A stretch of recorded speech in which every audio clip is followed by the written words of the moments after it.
happy-looking group today. Have just a few things at the top, and then I'll be happy to take your questions. In a powerful demonstration of the United States' unwavering support for Ukraine, Secretary Austin visited Kyiv yesterday, his fourth visit to Ukraine as Secretary of Defense, to meet with Ukrainian leaders and to show the Ukrainian people that we stand with them in their fight for freedom.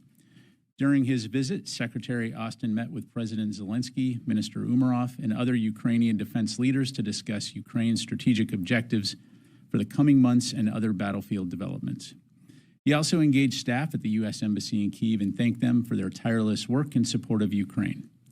And in a major speech at the Hendadi Udevko Diplomatic Academy in Ukraine, Secretary Austin reflected on Ukraine's remarkable displays of courage and resiliency in its war of self-defense to date.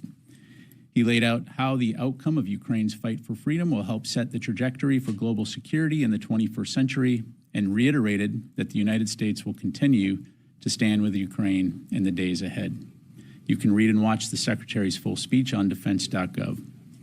Underscoring our commitment to Ukraine, Secretary Austin also announced a new security assistance package while in Kyiv.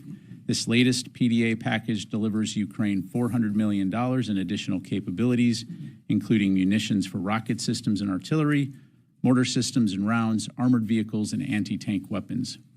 The Secretary is now back in Rome, Italy. He'll conclude his week of travel with a visit to the Vatican tomorrow for a papal engagement before heading back to the United States. Turning now to the Department's ongoing support for hurricane recovery efforts. As of earlier today, the National Guard has more than 1,100 guardsmen, more than 100 high-water vehicles, and helicopters from 3 states mobilized for the response and recovery mission following Hurricane Milton. Additionally, the U.S. Army Corps of Engineers has approximately 270 people working 9 mission assignments, including temporary roof support, infrastructure assessment, debris control, flood response, and more. Also, the National Guard has roughly 2,000 guardsmen, 65 high-water vehicles, and 8 helicopters from 9 states mobilized for the response to Hurricane Helene. The U.S. Army Corps of Engineers has more than 450 personnel engaged in 33 missions across the region, supporting debris control, temporary power, infrastructure assessment, flood control, and safe waterways assessments. Secretary Austin continues to receive updates on these response efforts, and the Department continues to be engaged with interagency partners in support of FEMA, the White House, state, and local governments.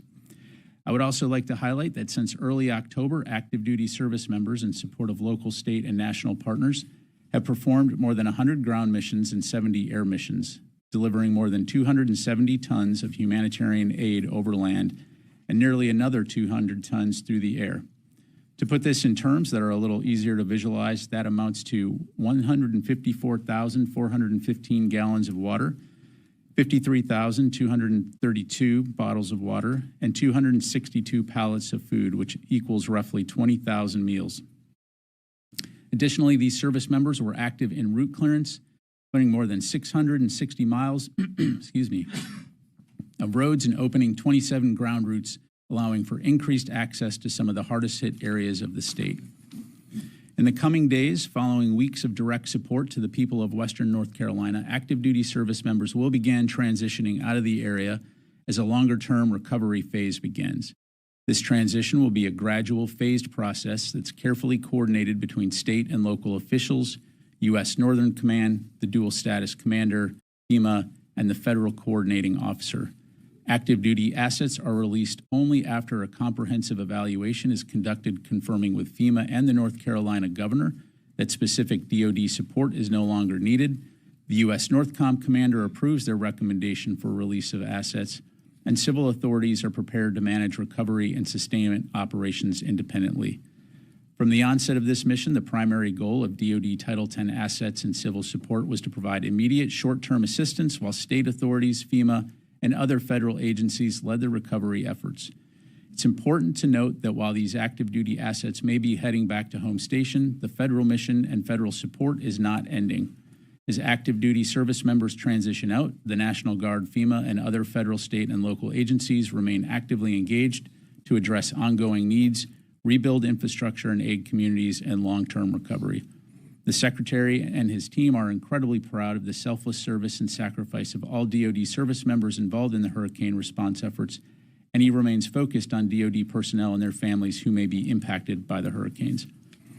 And finally, on Friday, October 18, U.S. Strategic Command announced the commencement of its annual Nuclear Command and Control exercise, Global Thunder. Global Thunder 25, or GT-25, involves personnel throughout the strategic enterprise, including U.S. STRATCOM components and subordinate units. The purpose of GT-25 is to enhance nuclear readiness and ensure a safe, secure, and effective strategic deterrent force. As in previous years, GT-25 will include an increase in bomber and other aircraft flights throughout the exercise. Exercises such as GT-25, which also involves personnel from the Pentagon, reinforce the importance of resiliency throughout the entire chain of command and are key to ensuring the department's ability to continue performing its mission-essential functions in any situation. In addition to U.S. personnel, GT-25 will involve key allied and NATO partners, including personnel from the United Kingdom, who will integrate into senior leadership teams and work across a broad spectrum of areas, offering policy support and operational insight. I do want to emphasize that this is an annual exercise and is not in response to actions by any nation or other actors or current world events. For any questions regarding the exercise, I recommend you contact U.S. Strategic Command Public Affairs. And with that, I'll be glad to take your questions. First question will go to Lita Baldor, Associated Press. Thank you, Pat. A couple questions on the leak.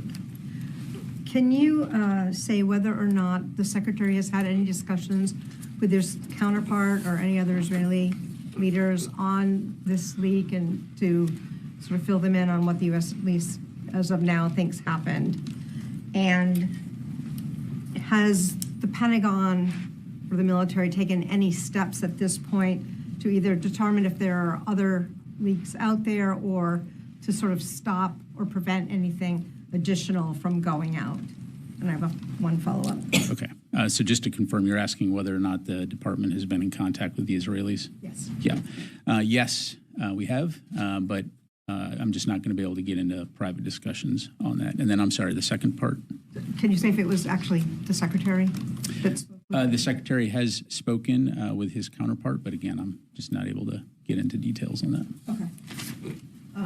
And the second part was, can you talk about any steps that the department has taken either to shut down any possible additional leaks or locate where this came from? Yeah, look, I mean, again, as you heard earlier today, the FBI is investigating the alleged leak of classified documents and working closely with the Department of Defense and the intelligence community on this. The investigation is in its first few days, so it's important to let that investigation run its course. As it relates to the safety or the safeguarding of sensitive information, that is, of course, something that we take incredibly seriously here at the Department of Defense, and will continue to do so. But as it relates to this particular allegation, as I'm sure you can appreciate, because it's under investigation, I'm just not going to be able to offer any more comment. Then you said you had a follow-up? I have one quick follow-up. There's obviously been one Defense Department employee who has been named on social media.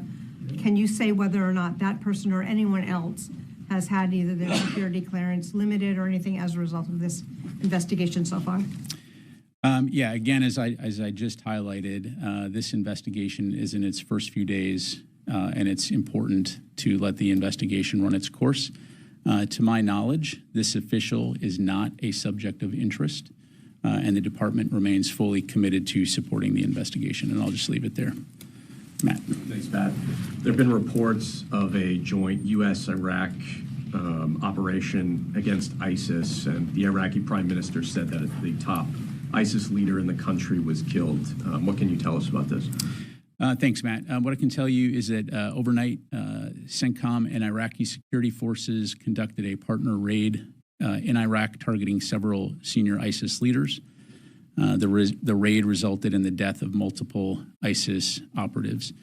Post-mission analysis is ongoing, so we'll provide more details once we have confirmed information, and we'll have more to follow on that. Thank you. Now, on Israel, we've also seen reports that the country has requested another THAAD system from the United States. Are you tracking any such requests? I've seen those reports, but I'm not aware of a request for a second THAAD. Let's go to Tony and then Charlie. President Zelensky said the United States has promised $800 million to Ukraine to produce long-range drones. Can you flesh that out a little bit? Will this be USIA money or some kind of FMF grant, foreign military financing grant? Yeah, thanks, Tony. Let me take that question for you because I want to make sure we get you the facts. Can I ask you a leak question? I mean, this is a 2-page document. You've had instances where, like Teixeira, were hundreds of pages. Can you help the public understand why this 2-page document is causing such a kerfuffle here compared to Teixeira, WikiLeaks? There's been, over the decades, there's been this kind of a situation, but what made this so sensitive? Well, again, this is currently under investigation, so I'm going to be very limited in what I can say, Tony. I would say anytime there's an allegation of potential unauthorized disclosures, we're going to take it seriously. That's exactly what we're doing, and I'll just leave it there. Is this considered a media leak right now, or almost an espionage leak of a foreign government gaining documents? Again, Tony, it's under investigation, so I'm just not going to be able to comment on an ongoing investigation. Charlie. Okay, thank you, General. You have said that the DOD is fully supporting the investigation led by the FBI. Who at the DOD? Which departments, which personnel are involved in this? Yeah, what I would tell you, Charlie, is DOD is fully supporting. The FBI is the lead on this investigation, so I'd refer you to them for any questions. But aren't there representatives of the DOD that are part of the investigation? I just said that the department is fully supporting, but I'm not going to have any more details to go to provide beyond that. So, Tom. Thanks, General. Two different questions. We have a story today showing that 15 UNIFIL peacekeepers were injured when the IDF apparently deployed white phosphorus by their base in southern Lebanon this month.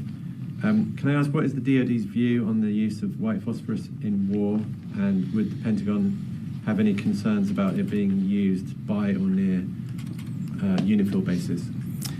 So, as far as Israeli operations go, Tom, I'd have to refer you to them to talk about that.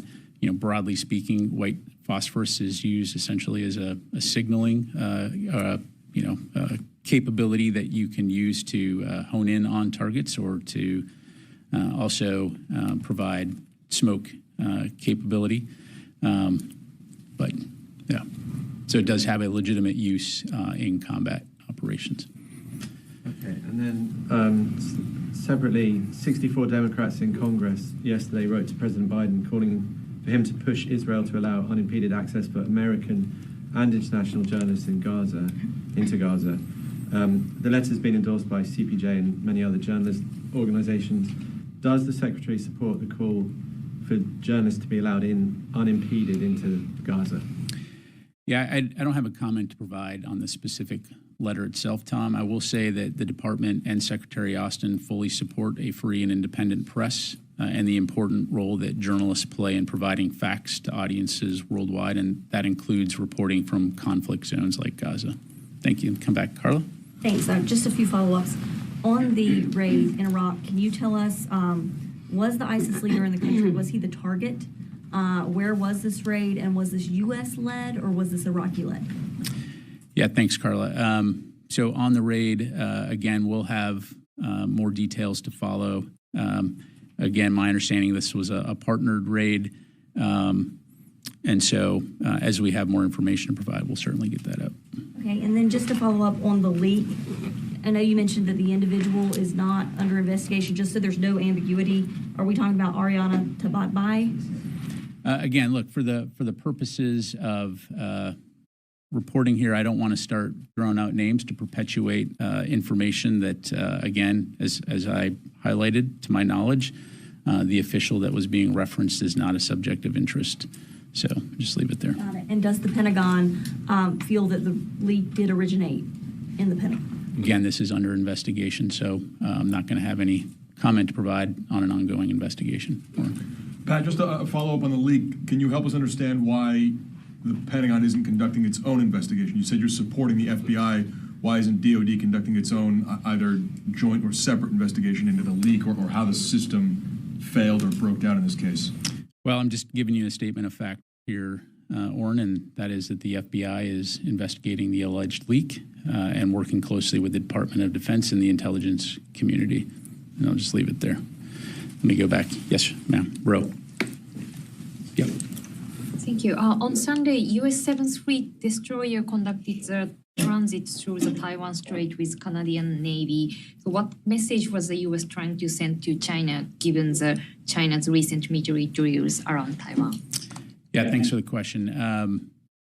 The Arleigh Burke-class guided missile destroyer USS Higgins and Royal Canadian Navy Halifax-class frigate HMCS Vancouver conducted a routine Taiwan Strait transit on October 20 through waters where high seas freedom of navigation and overflight apply in accordance with international law. The ship's transit through the Taiwan Strait demonstrates the U.S. and Canada's commitment to a free and open Indo-Pacific. The United States military flies, sails, and operates anywhere international laws allows. So, thank you very much. Yes, sir. Thank you, General. Yesterday, Amos Hochstein, the envoy of President Biden, said when he was in Beirut that the conflict between Israel and Hezbollah had escalated out of control. So does the Secretary Austin still there is a pathway for the diplomatic, like a ceasefire in any way in Lebanon? The short answer is yes. You know, he does. And we think that it's important that we get to a cessation of hostilities through diplomatic means as soon as possible. You know, and he's made that very clear, as has the department and other U.S. officials. You've got Secretary Blinken, of course, in the Middle East right now, working toward that end. So ultimately, again, we fully support Israel's right to defend itself. But we also believe that the best way to reduce the tensions that we see right now are through diplomatic means. And so we'll continue to work closely throughout the interagency and with our partners in the region toward that end. General, there is some reports claiming that the U.S. and Israel have been reached an understanding on the specific targets that could be for the Israeli if they want to retaliate Iranian in the maybe coming times. Do you confirm that report? Look, you know, I'm not going to speak for the Israelis and what they may or may not do in terms of any operations. I'd refer you to the Israelis to talk about that. Let me go to the phone here real quick. Jeff Shogel, Task and Purpose. Thank you. Our sister publication, The War Zone, is reporting that 11,800 North Koreans have deployed to Russia to fight in Ukraine, including some that are expected to fight in the Kursk region in Russia. I want to know, now that the DoD has had time, can it say whether North Korea has deployed troops to Russia to fight in Ukraine? I know you might say this is a question for Russia and North Korea, but their public affairs apparatus is lacking, and quite frankly, you're nicer. Thanks, Jeff. You know, in terms of updates, Jeff, you know, in order to, you know, give you the facts as I know them, right now we're looking into those reports. You know, as you've heard us say, that this development would mark a dangerous and highly concerning development. But we'll continue to keep you updated on information as we are able to make it available. And of course, are, you know, consulting with our allies and partners in the region and around the world on this topic. Thank you. Let me go to Mike from Washington Times. Thank you, Pat. To change the subject for a second, DJI Systems, the Chinese drone company, has filed a lawsuit against the Pentagon and Secretary Austin for your decision to designate them as a, quote, Chinese military company. You're saying it's hurt their bottom line. I was wondering if y'all have a statement or about that. Can you confirm any of that?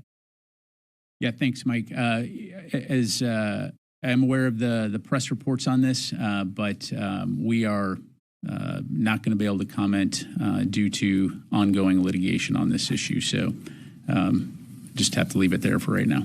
Come back to the room, Janie. Yep. Thank you, General. Two questions on the dispatch of North Korean troops. North Korean fighter pilots were already training in Russia, and it was revealed that the dispatch of 1,500 special forces and several thousands ground troops and already been planned.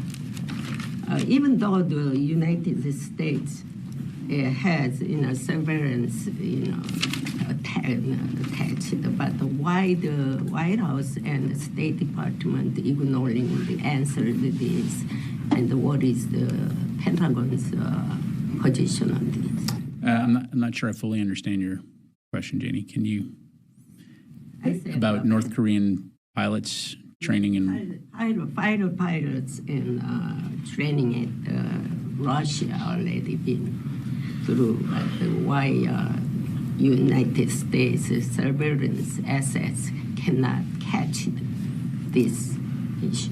Well, look, clearly North Korea and Russia have a relationship. As to the eaches of that relationship and the kinds of exchanges of information and training that they've had over the years, that in and of itself is not something that's necessarily new. But obviously, we're continuing to keep a close eye on this as it relates to the situation in Ukraine. And as I highlighted to your colleague, when we have any updates on that to provide, we certainly will. Okay. South Korean president and the NATO Secretary General had a phone call conversation yesterday, and he mentioned the possibility of providing Ukraine with weapons of mass destruction, including 155 millimeter shells. How would you react to this? I'll let our, you said the South Korean? Yeah, I'll let the ROK speak for itself in terms of its decisions. We certainly welcome the Republic of Korea's support for Ukraine's fight for freedom and sovereignty, but I'll let them speak to any decisions they may make on that front. Go a couple more, Charlie. Yeah, I had another question I wanted to ask earlier. In terms of Israeli retaliation, Iranian counter-retaliation, we've seen this pattern where it's been a matter of weeks before either side would retaliate. Are you expecting that this might be more immediate, in fact, possibly even simultaneous from the Iranians if attacked? Charlie, I'm not going to speculate or try to predict the future. But you got to prepare for it. We prepare for a wide range of contingencies. And so, again, our focus has been on working with partners throughout the region to try to prevent the current tensions from spiraling into a wider conflict. I will say that continues to be our overarching aim, recognizing, again, that Israel faces multiple threats, and we'll do our part to help support their defense. But as far as what Israel may or may not do and Iran may or may not do, I'm just not going to get into speculating or talk about hypotheticals. For instance, having the THAAD in place before Israel retaliates, does that play into the calculus? Look, I think the THAAD, as we've highlighted, augments the air defense capability that we already have in the theater. And the context is twice now, Iran has conducted massive missile and drone barrages against Iran. So this augments the air defense capability that we have in the region, as well as provides additional protection for our forces and our American citizens who are in the Middle East. Last question, Matt. So a quick follow-up on that partnered operation in Iraq. Did you have any battle damage assessment on ISIS, and were there any American or partnered force casualties that you're aware of? So the mission analysis is ongoing. We do have reports of 2 U.S. service members that were injured. I don't have more to provide at this time, Matt. My understanding is that both of them are in stable condition being treated for their injuries, but certainly we'll have more to provide on that as it becomes available. Yeah. Where are they being treated? Again, that's the information I have right now. We'll keep you updated on that front. Okay? All right. Thanks very much, everybody. Appreciate it.